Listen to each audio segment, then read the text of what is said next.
Selamat pagi semua.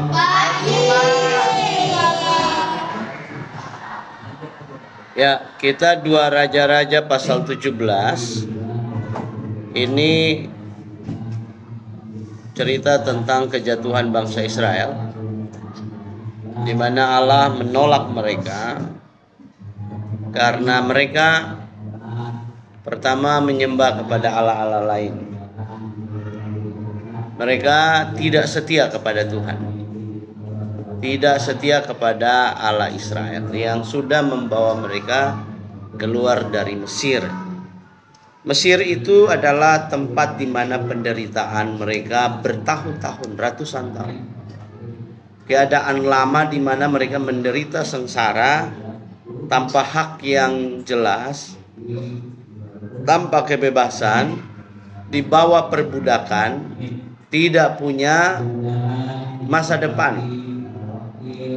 Tetapi kemudian Tuhan membawa mereka keluar, lewati perjalanan yang cukup panjang di padang gurun. Kemudian mereka masuk ke dalam fase di mana mereka hidup bebas, hidup dengan kerajaan yang bebas. Mereka memerintah, mereka maju, mereka berkembang, mereka menjadi kaya raya, mereka menjadi keturunan yang sangat banyak. Tetapi kemudian mereka berkhianat kepada Tuhan. Pada pemerintahan Raja Hosea yang kalian baca tadi itu, maka mereka meninggalkan Tuhan dengan menyembah kepada Allah lain. Mereka membelok dan mereka tidak mau mendengar apa kata nabi-nabi Tuhan pada masa itu. Mereka juga menolak penglihatan-penglihatan yang disampaikan oleh Tuhan. Mereka tidak mau percaya.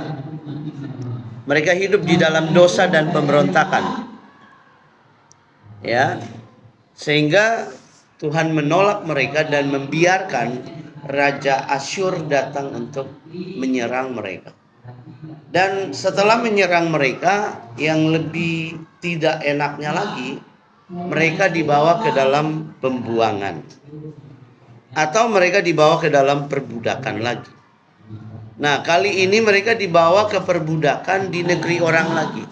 Nah, di negeri orang lagi. Sama mereka keluar dari Mesir, lalu mereka kali ini dibawa lagi ke Asyur untuk menjadi budak di sana.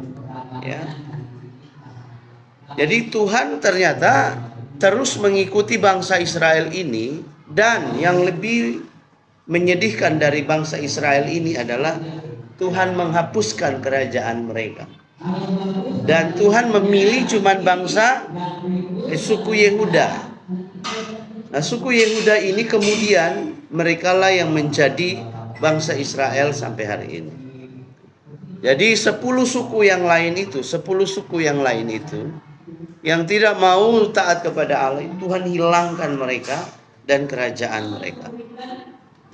Nah, dari sini kita belajar betul bahwa pelanggaran dan penyembahan kepada Allah lain itu benar-benar sesuatu yang Tuhan tidak setujui, dan Tuhan sangat membencinya. Ketidaksetiaan Israel itu jadi pelajaran buat kita bahwa kita mesti setia dalam hidup kita kepada Tuhan. Mesti setia. Kesetiaannya seperti apa? Apapun yang terjadi, apapun yang kita hadapi, apapun kebahagiaan yang kita miliki, apapun yang ditawarkan oleh orang, kita harus punya satu pendirian bahwa Allah kita tidak pernah berubah. Yesus Kristus namanya, Dia juru selamat kita, satu-satunya, only one. Ya. Dan Dia satu-satunya jalan pergi untuk selamat. Kita tidak pernah berubah setia ketika ditawarkan uang. Kita tidak pernah berubah setia ketika ditawarkan jabatan. Ada kan orang jual Tuhan Yesus cuma demi jabatan, supaya dia jadi kepala polisi, atau dia jadi kepala tentara, atau dia jadi kepala dari pemerintahan, atau jadi menteri, atau apapun itu. Mereka berani memperdagangkan keselamatan mereka demi cuman jabatan, demi cuman dapat uang yang banyak. demi cuma punya rumah yang mewah. Pak Abraham, kenapa sampai mereka mau begitu? Karena mereka orang-orang yang tidak setia. Mereka melihat bahwa keselamatan itu adalah hal main-main yang bisa diperjualbelikan begitu. Mereka cuma melihat bahwa oh itu agama. Nah, tetapi di mata Tuhan keselamatan itu adalah hal yang sangat penting. Makanya Tuhan harus datang jadi manusia, mengambil rupa manusia, menjadi manusia supaya menebus manusia. Gitu. Tapi Pak Abraham, nanti kan bisa balik lagi. Kalau kamu balik lagi, kalau enggak. Tapi Pak Abraham, hati saya kan tetap percaya sama Yesus. Bohong itu. Alkitab berkata bahwa dengan iman orang mengaku, dengan perbuatan orang dibenarkan. Dengan hati orang percaya orang dibenarkan, dengan mulut orang diselamatkan, dengan perkataan orang diselamatkan. Jadi mengaku kemudian hati percaya itu penting. Jadi iman itu harus ada perbuatannya. Tapi hati saya tetap percaya Pak Abraham. Omong kosong. Iman itu kan ada perbuatannya. Kalau kamu percaya kepada Yesus, berarti kamu ikut Yesus. Beribadah kepada Yesus.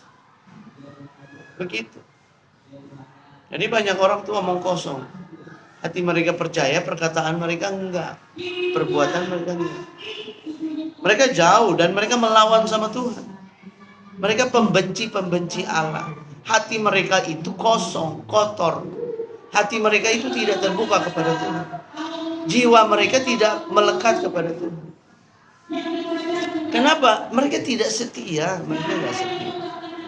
Kamu butuh setia kepada Tuhan. Setia beribadah, setia berdoa, setia berbuat baik, setia melayani, setia apalagi? Setia dalam hal-hal yang benar yang Tuhan mau.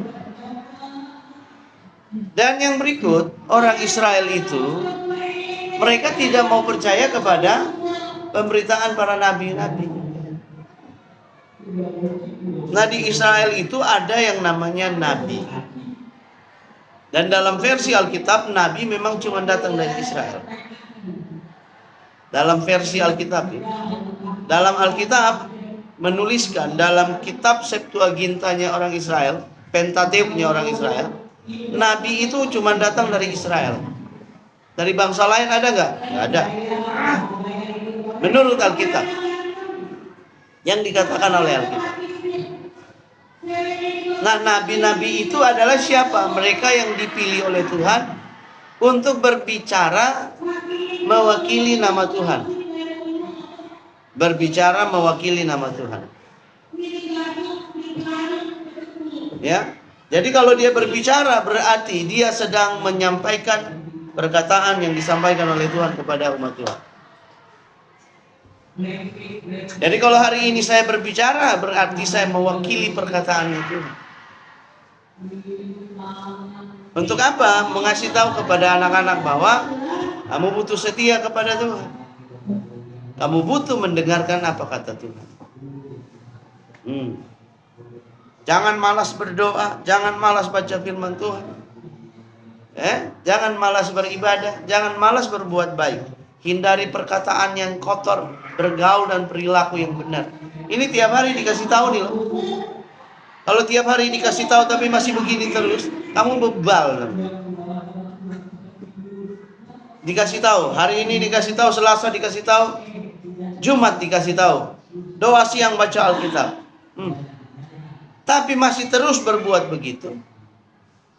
Kamu ibadah juga enggak, berdoa juga enggak, baca Alkitab juga enggak, terus mau apa? Baca Alkitab kapan? Nanti Pak, kan di sekolah kan baca Alkitab Pak, jadi syukurlah tiap hari ada baca Alkitab. Puji Tuhan. Tapi kalau di sekolah enggak tiap hari baca Alkitab, kamu baca enggak? Enggak pasti.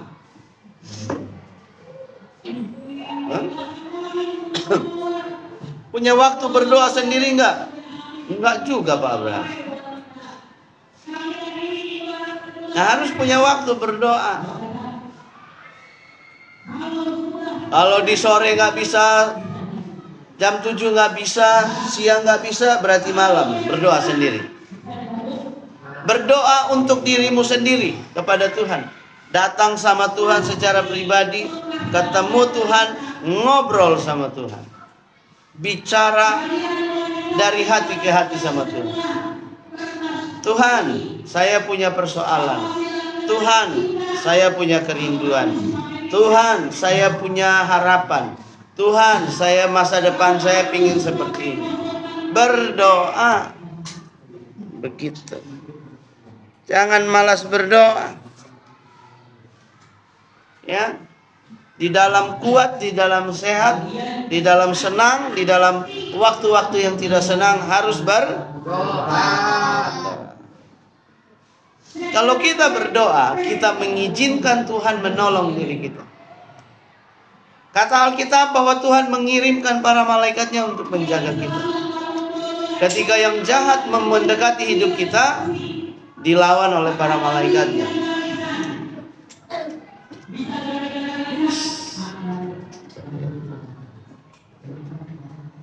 Ketika yang tidak benar itu datang mendekati hidup kita, Tuhan kasih para malaikatnya menjaga, menolong, memelihara kita. Kata Alkitab bahwa musuh kita itu bukan darah dan daging. Artinya musuh kita itu bukanlah manusia. Musuh kita bukan manusia. Darah dan daging itu bicara tentang nih tubuh manusia.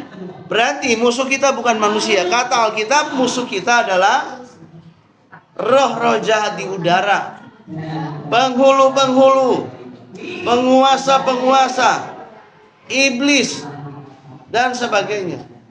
Musuh kita adalah itu. Nah, karena itu kita harus menggunakan selengkap senjata Allah, yaitu pedang roh, perisai iman, kasut kerelaan, ketopong keselamatan. Itu kita harus gunakan. Karena orang jahat di sekitar kita banyak. Roh-roh jahat di sekitar kita banyak. Diri kita sendiri kita harus lawan dari hal-hal yang tidak benar. Kadang-kadang pikiran kita nggak benar, perkataan kita nggak benar, pergaulan kita juga nggak bagus. Nah, kita harus hadapi itu sendiri dengan pertolongan dari Tuhan. Ya, jadi penting sekali kita punya perilaku setia dan memperhatikan firman Tuhan, sehingga kita tidak mengulangi lagi perilaku atau perbuatan yang dilakukan oleh bangsa Israel. Alkitab itu ditulis untuk jadi peringatan buat kita, mengajar kita, mendidik kita. Firman Tuhan itu ditulis untuk mendidik kita dalam kebenaran, supaya punya etika dan perilaku moral yang benar, punya tanggung jawab yang baik, supaya kita punya cara hidup yang tertib. Karena ketertiban itu membangun keamanan bagi semua orang. Ketertiban itu membangun damai sejahtera buat semua orang. Kalau ada 1-2 orang yang tidak tertib, mengganggu yang lain. Kalau ada 1-2 orang yang tidak seperti yang seharusnya, akan membawa gesekan buat yang lain. Nah, karena itu Alkitab itu mengajar kita untuk jalan serta Tuhan. Ada lagunya tuh, jalan serta Yesus, jalan sertanya setiap hari, jalan serta Yesus, serta Yesus selamanya. Cukup. Bukan suruh nyanyi terus ya. Kalau mau nyanyi terus itu pergi rekaman sendiri ya, buat lagu sendiri ya. Jadi mengajarkan kita setia, lalu memperhatikan firman Tuhan. Salah satu firman yang harus kita perhatikan adalah belajarlah untuk tertib ya, tertib baik di sekolah, di rumah, dimanapun kita berada. Karena ketertiban itu baik. Ya, selanjutnya kemudian orang Israel dibuang ke dalam pembuangan, lalu hilanglah Israel. Kan pada masa itu kan cuma dua kerajaan, Israel dan kerajaan Yehuda. Lalu tegaklah kerajaan Yehuda menjadi bangsa Israel hari ini. Jadi bangsa Israel hari ini kita kenal cuma berasal dari dua suku. Israel hari ini berasal dari dua suku. Suku apa? Yehuda. Suku Yehuda dan suku Benyamin. Ya. Jadi berdirilah Israel itu hari ini. Sedangkan 10 suku yang lain itu terserak ke seluruh dunia, termasuk ke Indonesia. Jadi kalau ditanya di Indonesia ada nggak banyak keturunan Yahudi Israel? Banyak. Jangan sampai kamu salah satu keturunannya. Karena pasukan bermarga itu adalah orang-orang yang punya afiliasi dengan bangsa Israel. Pasukan bermarga itu apa? Orang-orang yang punya marga. Bukan cuma orang Batak. Karena pasukan bermarga di Indonesia itu banyak. Ada orang Batak, ada orang Mentawai, ada orang Nias, ada orang Sulawesi Utara, ada orang NTT, ada orang Ambon, ada orang Papua, ada orang Cina. Nah, jadi itu pasukan bermarga namanya. Orang-orang yang mengidentifikasi diri dengan garis keturunannya. Dan itu punya kemiripan betul sama cara dan perilaku orang Yahudi. Memang sudah dilakukan penelitian bahwa di Indonesia dari Aceh sampai Papua itu banyak keturunan Yahudi. Tapi pada suku-suku tertentu. Nah, jadi setelah itu 10 suku itu terserak ke seluruh dunia, maka hari ini kita punya orang-orang itu di Indonesia. Nah, seperti itu ya. Nah, sampai situ dulu renungannya. Kiranya ini bisa memberikan pengertian.